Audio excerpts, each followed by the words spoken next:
The transmission arrived at midnight Terran time. No warning, no encryption, no regard for diplomacy. It was a short clip, 37 seconds, just long enough to change the trajectory of entire civilizations. The footage showed a dimly lit alien corridor. A human girl, no more than 16, stood trembling in a mustard yellow shirt, her face bruised, swollen, and streaked with tears. Behind her loomed a reptilian alien captain, tall and armored, his hand gripped cruelly around her jaw. 3 other soldiers, faceless behind helmets, stood in the background with rifles angled forward. The girl didn't scream. She didn't beg. She only stared directly into the lens. Defiant. Broken but unbent. Then, in the final 4 seconds, a blade flicked past the screen. Her body crumpled. The feed ended. Across 1,000 human colonies, trillions watched the clip replay in cold silence. No words from the Galactic Empire followed. No justification. No warning. But deep beneath the crust of the Mars Command Citadel, one man rose from the war room with a face like frozen stone. General Cassian Ward. Retired. Decorated. Ruthless. And father of the murdered girl. The High Council moved slowly. Their statements were calculated, urging restraint, diplomacy, proportionality. Cassian read them once, burned the data tablet, and activated the Red Veil. It was an ancient protocol, locked after the last Andromeda revolt. Unauthorized. Untraceable. Illegal. But his access remained. Hidden contingencies embedded under layers of misdirection were triggered. Old war networks, sleeper satellites, forgotten kill systems awakened from latency. Across dead zones and asteroid belts, forgotten weapons turned toward Empire-controlled space. Cassian didn't speak publicly. He didn't issue threats. His war would not be broadcast. His vengeance would be made in silence. A lone ship departed the Phobos drydock. The Vindicator. Obsolete to most. To him, it was a scalpel. Its AI recognized no authority above Cassian's own. Navigation codes were loaded. Strike vectors uploaded. He had no crew. Only ghost. Files, dossiers, battle simulations, blueprints. He whispered his daughter's name to the ship's core and it responded by initiating stealth protocols last used during the siege of Eros. First target. The garrison on Telvax 9, where the execution had occurred. The garrison never reported a breach. No alarms triggered. But in the morning shift, every soldier was dead. Not vaporized. Not exploded. Slain. Precision cuts. Implanted neuroshunts fried from overload. The commander found in his quarters, heart removed, placed on the desk beside a Terran coin. Surveillance footage had been scrubbed. The only trace left was a short, silent message tagged in ancient Terran script across the base's main screen. He who murders my blood has signed his own death. Within 72 hours, 3 Empire supply routes collapsed. Pirate groups previously dormant suddenly received advanced weapons caches and hyperspace jammers. An Empire diplomat disappeared en route to the Neutrality Summit, his ship found derelict, orbiting an abandoned moon, cargo bay doors jammed open. In the black emptiness behind, 34 Terran honor tags floated in a tight cluster. Tags of soldiers executed during the First Contact War. Message received. The Empire downplayed each incident. Internal matters. Rogue activity. But their admirals weren't fools. They knew precision when they saw it. They recognized military efficiency cloaked in guerrilla improvisation. And deep in their data vaults, one name kept reappearing in the profile modeling: Cassian Ward. The man whose campaigns had broken the Arcturian blockade. The one who detonated a neutron star to end a war in 3 minutes. They had believed he was old, pacified, buried in bureaucracy. They were wrong. Cassian moved like a virus. He never struck twice from the same quadrant. Civilian casualties were 0. Infrastructure remained untouched unless directly tied to military command. He dismantled command structures. He abducted captains, interrogated, extracted, and vanished. He knew their war games. He had trained half their senior analysts. Their ships were massive, coordinated, devastating, but predictable. Cashin thrived in unpredictability. Where they deployed fleets, he used whispers. Where they used intimidation, he applied silence. On the dark world of Verithex, an Empire stronghold known for breaking prisoners, he left behind 100 liberated captives. Every cell opened, every terminal wiped.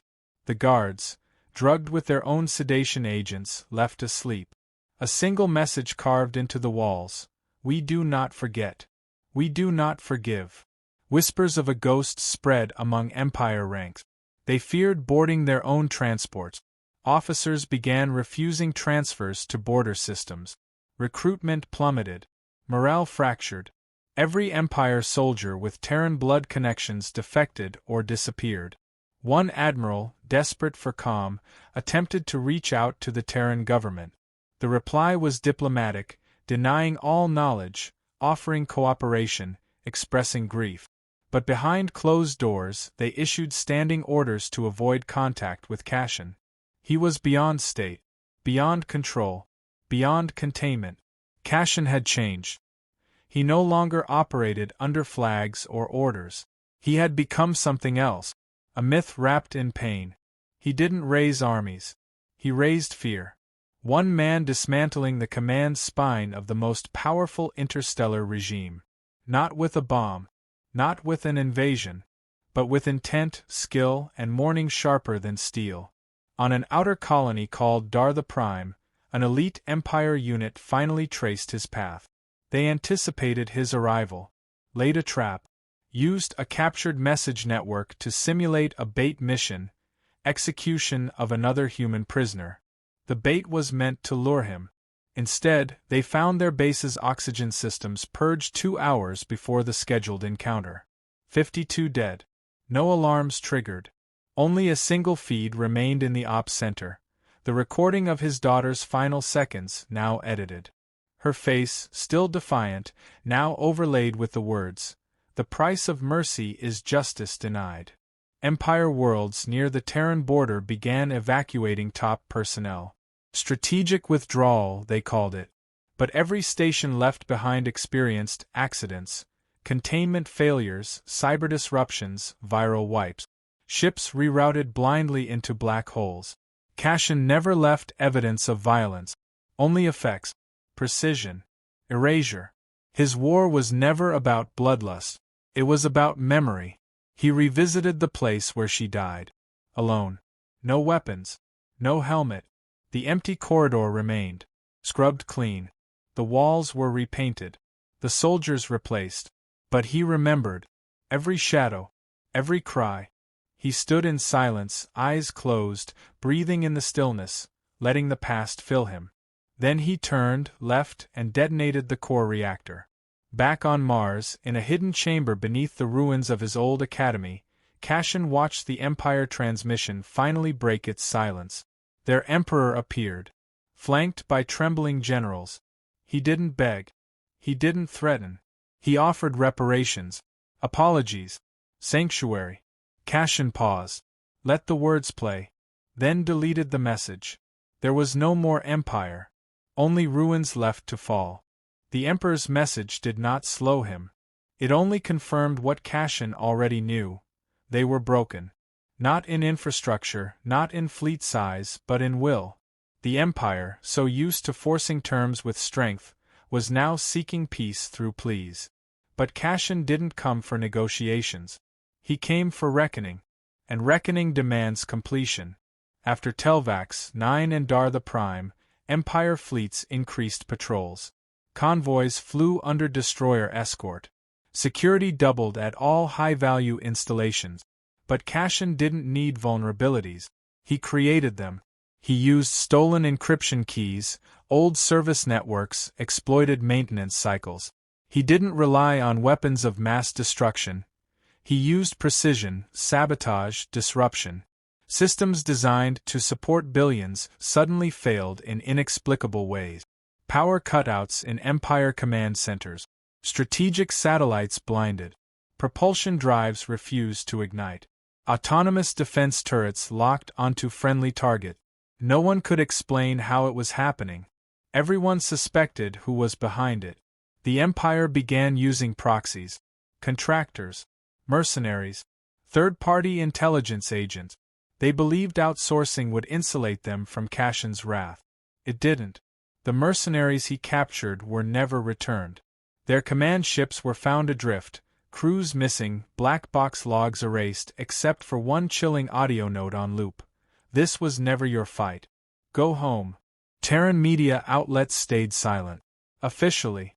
But encrypted underground networks idolized Cashin. Whispered myths grew. Some said he had infiltrated the Imperial AI cores and was speaking through their own machines.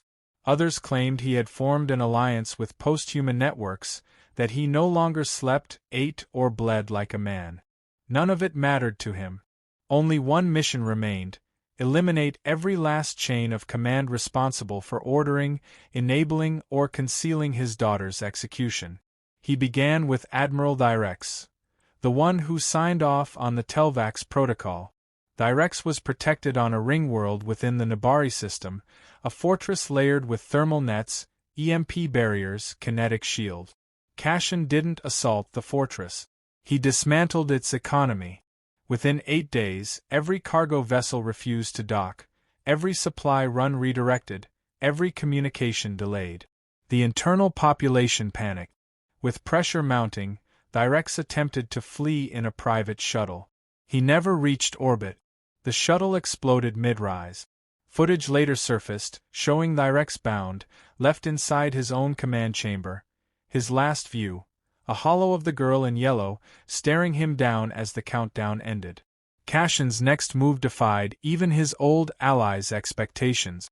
He targeted not generals, not soldiers, but the bureaucratic architects, the politicians who issued deniable orders, who funded shadow ops, who erased evidence. He infiltrated a closed-session Senate meeting held on Varis Prime. How he entered the dome was never understood. No alarms. No breach sensors. Only that the lights went out for 30 seconds, and when they came back, 4 senators were gone. The rest found a tablet placed on the central podium. It contained the full, unredacted command chain documents authorizing Telvax Operation Clarity, signed across layers of Empire approval. The Terran Union could no longer maintain plausible deniability. Internal factions argued. Some wanted to support Cashin, others to stop him. But none could locate him. Surveillance failed. Drones returned corrupted footage. Any Terran ship that tried to pursue him found its engines non-responsive once he was near. It became clear. Cashin had not only weaponized technology, he had weaponized fear itself. Within Empire territory, dissent exploded. Young recruits refused orders. Veterans faked medical discharges. Stations were abandoned overnight. Cashin's war hadn't just killed, it had made leadership impossible. No one wanted to be the next target. Morale was no longer measurable. The most feared general in human history was now ghosting across systems, eroding Empire stability faster than any conventional war. One final name remained: Director Sarin Volume, the strategic planner. The architect of psychological compliance tactics. The one who greenlit public executions as a deterrence model. Vol resided in a hidden orbital bastion over the dead planet Gartel. The bastion had no external port, no landing bay, no comms grid. It was designed for isolation. Cashin didn't attack it. He convinced it to open. Through subspace frequencies, Vol's systems were infected by a message loop. 37 seconds of footage repeated endlessly through every channel. Lights blinked in Morse code with only one phrase: she was 16. Food systems shut down. Artificial gravity turned off, on, off again. Vol tried to broadcast for help. No response. Internal oxygen reduced in controlled percentages over days. Vol finally tried to jettison the AI core. Instead, the core's emergency override activated, locking him in his command chamber with the hollow of the girl projected on all walls. When a rescue ship finally arrived, 3 weeks later, They found Vol curled in a fetal position, muttering one phrase endlessly. "He's still here." Back on the edge of Terran space, a message was received from an unknown source. It contained coordinates, deep in a dead zone. No traffic, no resources, just a single structure, a monument, built of composite steel and stone. No markings except a plaque inscribed in both Terran and Empire script. It read, "This was for her. Let no one forget why." Inside, a small chamber held a single chair. On it rested Cashin's dog tags. He had vanished. Reports varied. Some claimed he went into cryostasis in deep space. Others believed he joined a hidden human fleet beyond the outer stars. A few said he simply walked into the void, content. But the wars stopped. The Empire ceased incursions. The Terran Union gained full independence of its borders. No treaty was signed. No summit held. Just silence. Silence enforced not by negotiation, but by fear of one man's memory. Children born after never saw him. But they knew his story. Every Terran colony had a day of remembrance. Not for the war. For the girl. For the cost. And behind every monument, hidden beneath layers of data, embedded deep in every future generation's AI education archive, one phrase remained encoded in the background. Humanity doesn't start wars. But we end them. Years passed, but the ripples of Cashin's campaign never faded. What began as a single act of vengeance had reshaped the galactic power structure. Where the Empire once dominated through sheer force, it now governed with caution, fear, and the memory of a father's wrath.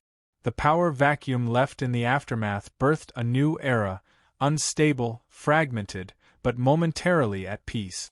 Cashin's name became myth. Some believed he ascended beyond mortality.